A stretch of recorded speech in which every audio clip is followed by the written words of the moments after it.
রাসূল সাল্লাল্লাহু আলাইহি সাল্লাম বলেছেন, মানুষের হৃদয় যদি যররা পরিমাণ, ধুলাবালি পরিমাণ, ধুলিকণা পরিমাণ যদি ঈমান থাকে, আল্লাহ তাকে শাস্তি দিবে অথবা ক্ষমা করবে। ক্ষমা করে দিলে সে জান্নাতে চলে গেল। কিন্তু যদি আল্লাহ শাস্তি দেয়, ওই যে ধুলা পরিমাণ, আল্লাহ একটা সময় তার শাস্তি মওকুফ করে তাকে নিয়ে আসবে, তাকে জীবনের নহরে গোসল করে তাকে পবিত্র করবে, তাকে জান্নাত দিবে। সুবহান। তুমি কি জানতে চাও না এই অপরাধটা কি? যেই অপরাধ না থাকলে মানুষের হাজার অপরাধ আল্লাহ চায় ক্ষমা করবে, অথবা তাকে শাস্তি দিয়ে ক্ষমা করবে। আল্লাহ চায় তাকে শাস্তি ছাড়া ক্ষমা করবে, অথবা আল্লাহ চায় তাকে শাস্তি দিয়ে ক্ষমা করবে, কিন্তু আল্লাহ ক্ষমা করবে। মানুষ শোনো, তুমি শোনো, ওই অপরাধ কি? যেই অপরাধ করে যদি তুমি ক্ষমা না চেয়ে মরে যাও। আমি শুরুতে তোমাকে বলেছি আমি আমিরাবাদের মানুষ, যে তুমি যে কোনো অপরাধ করো, শিরক, বিদআত, যে কোনো অপরাধ করো তুমি যার রবের সাথে সংশ্লিষ্ট, তুমি দুনিয়াতে ক্ষমা চাইলে ক্ষমা করার মালিক কে? তুমি রবের কাছে যদি অন্তর থেকে ক্ষমা চাও, তিনি বলেছেন তুবু ইলাল্লাহ তাওবাতান নাসুহা আসা রাব্বুকুম। মানুষ আল্লাহর দিকে ফিরে এসো, তওবা করে ফিরে আসো, তাওবাতান নাসুহা, একনিষ্ঠভাবে। আর সিগারেট খাবো না, দাড়ি আর কাটবো না, নামাজ আর ছাড়বো না, আল্লাহ ব্যতীত আর অন্য কোথাও মাথা নত করবো না, মসজিদ ব্যতীত অন্য কোথাও দান করবো না। বলুন তো পৃথিবীর সবচেয়ে বড় অপরাধের নাম কি? আফসোস, আফসোস। আপনি যদি পৃথিবীর সবচেয়ে বড় অপরাধের নামই না জানেন, তাহলে ওই অপরাধে কি আপনি ওই অপরাধ করছেন নাকি ওই অপরাধ থেকে আপনি মুক্ত আছেন আপনি জানবেন কিভাবে? আপনি একটা জিনিস নামই জানেন না যে এটা একটা অপরাধ, এটার মানে এটার মানদণ্ড হচ্ছে এটা এই সাইজের অপরাধ। আপনি অপরাধেরও নাম জানেন না, অপরাধ এটার মানে সাইজও বুঝেন না। এখন আপনি যেই অপরাধ থেকে মুক্ত আছেন আপনি কিভাবে বুঝবেন? কি আমার কথা খারাপ লাগছে শুনতে? বলবো এভাবে? আপনারা রাগ করেন তো, আপনাদের সাথে মেলে না যে আমার কথা। আপনাদের কথা হচ্ছে হুজুরকে টাকা দিয়ে নিয়ে আসছি আমি, আমার টাকায় মাহফিলের প্যান্ডেল, আমার বাপের অনুমতিতে এখানে মাহফিল হয়েছে, কোথাও অনুমতি নাই। হুজুর কথা বলে একটাও বুঝি না, ঘটনা কি? আমি যা জানি হুজুর তার উল্টা বলে। আপনারা রাগ করেন, গালাগালি করেন, কিন্তু কোনোদিনও নিজে যা বলেন তা যাচাই করেননি, আর যারটা শুনে তার সাথে দ্বিমত তারটাও যাচাই করেননি। বড় আফসোস। আপনি মনে করেছেন এভাবে পার পেয়ে যাবেন। আমিরাবাদের মানুষ শুনুন,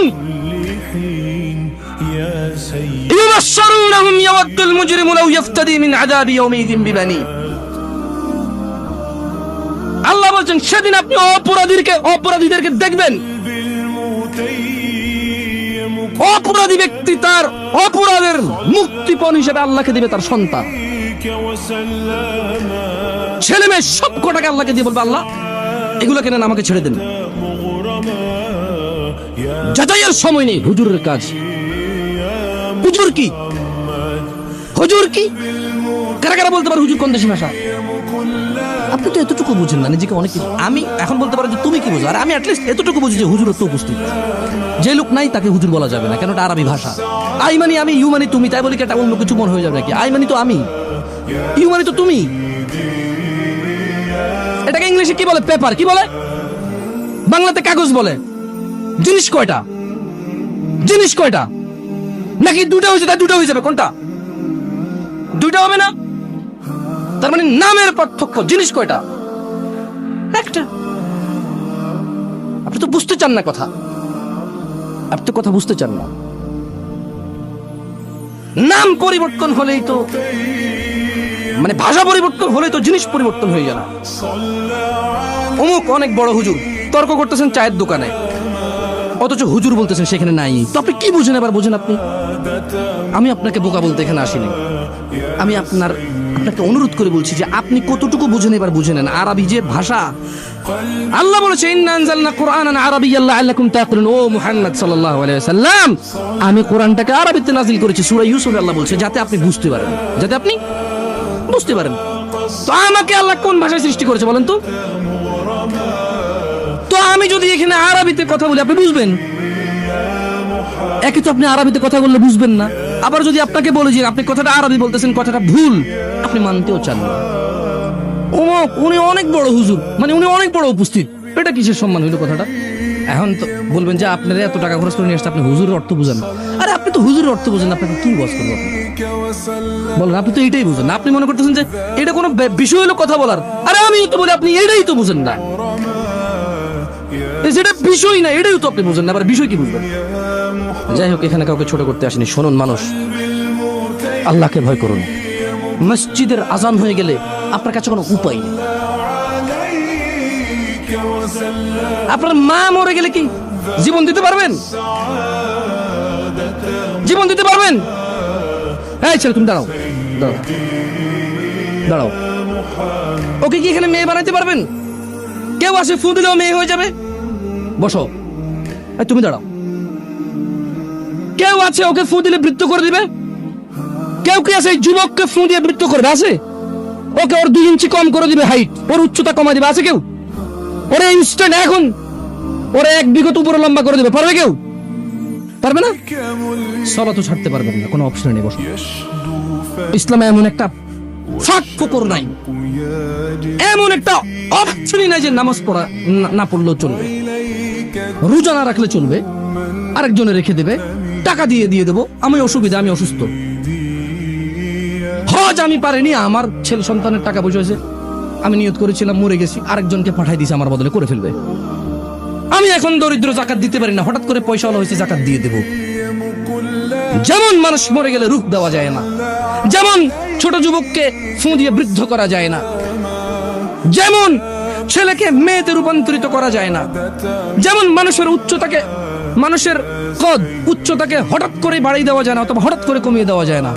এগুলো কি পসিবল? একজন মানুষ লাগবে আমার, যে 1 লাফ দিয়ে স্টেজের উপর উঠবে এখন মাটি থেকে, 1 কোটি টাকা পুরস্কার। পারবে কেউ? আরে একজন তো অন্তত, তোমরা তো অনেক শিয়ানা মানুষ, পারবা না? কিছু হইলে তো রাস্তায় যে গাড়ি ঘোড়া ভাঙো ইসলামের নামে, তাও আবার কিছু হইলে যে রাস্তা আটকায় দাও, কার? সাধারণ জনগণের, খেটে খাওয়া মানুষ। একজন সাহসী মানুষও নাই, এ মাটি থেকে লাফ দিয়ে স্টেজের প্যান্ডেলের উপর উঠবে? পারবে না? মানে এই ছাদের উপর উঠবে? পারবে? এটা সম্ভব? 1 কোটি টাকা দিলেও সম্ভব না। বুঝে দেখেন।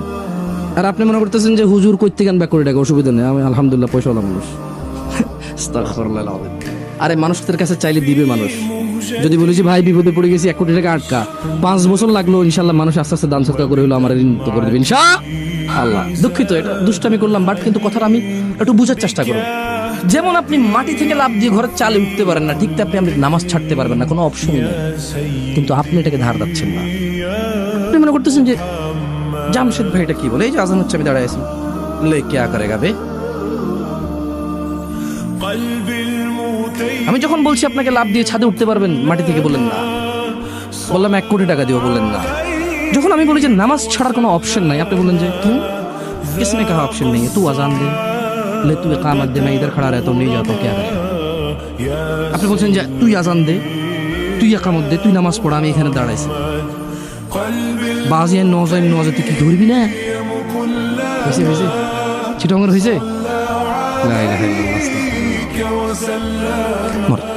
মনে রাখবেন, আমিরাবাদের পুরুষ এবং মহিলা, পৃথিবীর মুসলিম নামধারী পুরুষ ও মহিলা, এই পৃথিবীর নিজেকে মুসলিম মুমিন মনে করা পুরুষ, মহিলা, যুবক, যুবতী, তোমাদেরকে বলি, সালাত এমন একটা ইবাদত, তুমি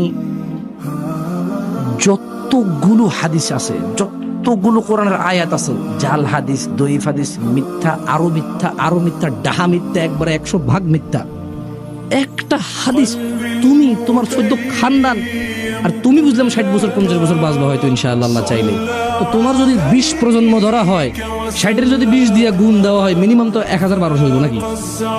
এরকম 1012 বছর তোমার 20 পিড়ি মিলে যদি রিচার্জ করো, একটা ভুল হাদিসও বের করতে পারবে না যেখানে লেখা আছে হ্যাঁ, যদি আপনি এইরকম হইয়া যান তাহলে আপনি নামাজ না পড়িয়েও চলাফেরা করতে পারবেন, এরকম বাইরে করতে পারবে না। এমন ইবাদত এটা। বুড়া পড়বে, জোয়ানে পড়বে, যুবকে পড়বে, সুস্থ পড়বে, অসুস্থ পড়বে, পা নাইওয়ালা পড়বে, পা আছেওয়ালা পড়বে, সফরে পড়বে। বাড়িতে পড়বে, বেড়াইতে গেলে পড়বে, করোনা অবস্থায় পড়বে। বোঝো না এই কথা? বৃষ্টির দিনে পড়বে, খরার দিনে পড়বে, প্রয়োজনে দুই উক্ত একসাথে পড়ে ফেলবে। যদি কোনো ন্যাচারাল ক্রাইসিস থাকে, যদি কোনো আল্লাহর পক্ষ থেকে কোনো ক্রাইসিস তৈরি হয়, বন্যা, এই সেই প্রবল বৃষ্টি, মানুষ যেতে পারবে না মসজিদে, তাই জোহর একত্রিত হয়েছে, জোহর আসর পড়ে ফেলেছে, ভিন্ন কথা, কিন্তু পড়তেই কি বলো। আল্লাহ নবী বলেছে যে যে ব্যক্তি সালাত ত্যাগ করলো সে কুফরি করলো। আল্লাহ নবী বলছে সালাত ত্যাগকারী কাফের। তুমি নিজেকে মুসলিম বলতেছো, তুমি কোন নবীর উম্মত বলো? বলো, বলতে পারবো না? মানে মুহাম্মদ সাল্লাল্লাহু আলাইহি ওয়াসাল্লাম বলছে যে সালাত ছাড়লো সে কুফরি করলো। তুমি মনে করো যে ও না না, কোরআন শরীফের যদি উল্টা করে পড়ে তাহলে না কাফের। তুমি কুফরের ভুল ব্যাখ্যা নিছো ভাই। কোরআন শরীফের উল্টা করে দেখি তো, কোনো মায়ের পাটা পড়ে দেখা উল্টা করে কি পড়বে দেখি। আলিফ বা তা সাহা, এটা তো মানে আমরা তো এটা কোরআনও বলি, আমরা বলি আলিফ বা তা আমপারা, অথবা সিরফা বলে। আপনারা কি বলেন? কায়দা না? কোরআন মানে আমরা বুঝি যে কুল হুয়াল্লাহু আহাদ, এভাবে। এটা উল্টা করে দেখি পড়ান তো কেউ কেউ চ্যালেঞ্জ দেবেন, কিন্তু এই কুল হুয়াল্লাহু আহাদ আল্লাহুস সামাদ এভাবে পারবে উল্টা করে কেউ পড়তে? পারবেন না তো। আল্লাহ আমাদেরকে বুঝার তৌফিক দান করুন, আমিন।